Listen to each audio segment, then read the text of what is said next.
MLS State of the League, Garber on Columbus relocation talks, Beckham'S Miami bid and more.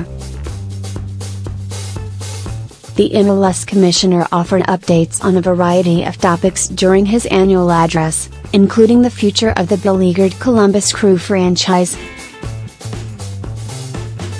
Toronto MLS Commissioner Don Garber addressed the Columbus Crew's potential relocation to Austin, Texas, during his annual State of the League address Friday, saying the ball is in the city's court after the two sides arrived at a standstill. Crew owner Anthony Precourt announced in October that he was considering moving the team for the 2019 campaign unless the club is able to build a new stadium in downtown Columbus. Although Crew ownership met with Columbus officials last month, Garber said negotiations were stalled because of the city's unwillingness to accept concurrent talks with Austin. Like every professional sports league, we never want to relocate a team, Garber said.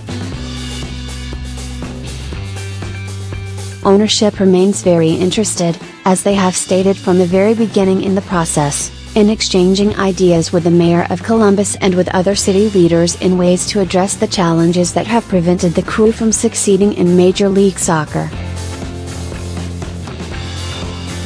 Related, MLS Cup win would make Toronto FC the best team in league history. Webb satisfied by VAR rollout in MLS but eyeing improvement. Media microscope, MLS Cup TV coverage to include helicopters and mic'd up coaches. MLS Cup Spotlight, Christian Roldan has evolved into fierce young leader for Sounders.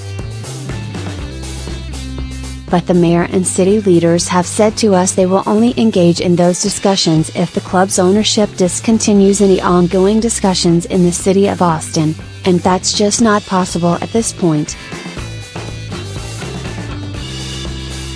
So the ball in the city's court. Watch MLS Live and on demand with Fubot, 7-day free trial.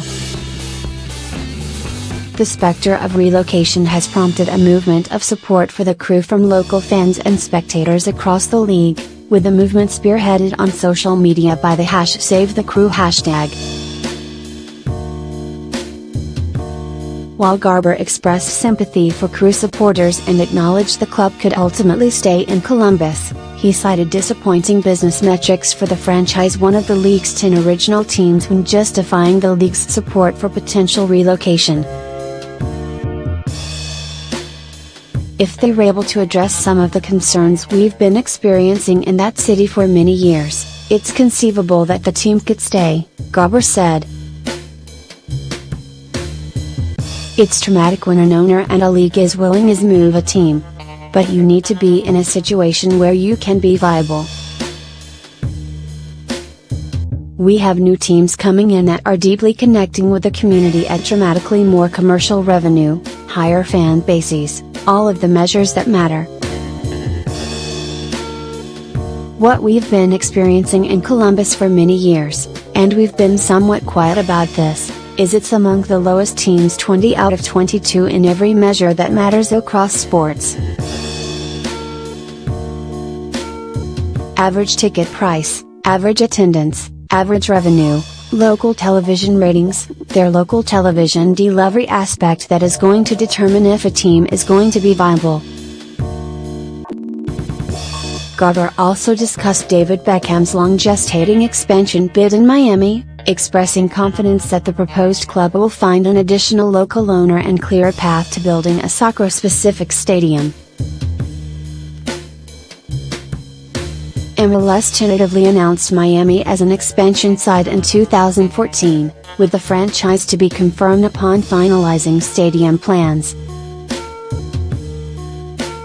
Although Garber expressed hope in August that a formal confirmation would come perhaps by the end of the summer, the process was delayed by a lawsuit accusing Miami-Dade County of improperly selling land to Beckham'S Group. That lawsuit was dismissed in October, however, and Garber said Friday that the appeal was denied last week.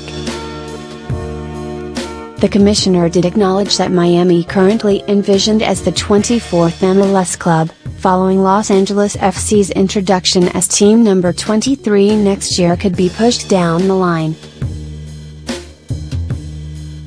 MLS is set to announce 2 expansion teams later this month from finalists Sacramento, Nashville, Cincinnati and Detroit. But Garber believes the introduction of a South Florida-based owner should pave the road to finally getting Beckham'S Miami side on the field. It is the most complicated in any market that we've experienced, at least in my 18 years, Garber said. We've been working hard on trying to find a local owner for David Beckham. I feel confident that will come together, so I continue to say that we want Miami in the league. It's a large market, a gateway city. There are a lot of values to us having a team down there, and I'm very confident that we'll get something done. Nike, Revolution will have a stadium. New York City FC and the New England Revolution have endured their own searches for a soccer-specific stadium, with Garber expressing optimism that both franchises will eventually find new homes. The Revolution continue to share oversized Gillette Stadium in Foxborough, Massachusetts, with the New England Patriots, while Nike had to play 2 home matches at alternate venues this fall because of scheduling conflicts at Yankee Stadium. Nike is going to continue to work hard on that, Garber said. I think if we were going to look at this situation today, and New York City was going to come in as team 25 or 26 or 27 or 28, we would require there to be a stadium finalized at that time. You go through a lot of trial and tribulation, but we will have a stadium, and I believe we will have a stadium in Boston as well. USA World Cup failure going to be a positive.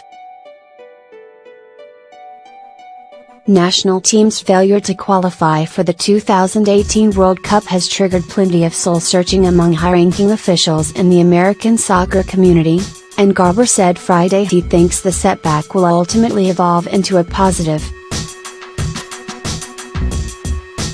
I understand why people are upset, Garber said. I think that there's been a lot of attempts to try to attribute blame, as if there's one switch that you can pull and all of a sudden it changes. I think this process, which has been traumatic to the system, has us all taking a step back and recognizing that we were all experiencing the momentum. We were kind of beginning to think we had cracked the code.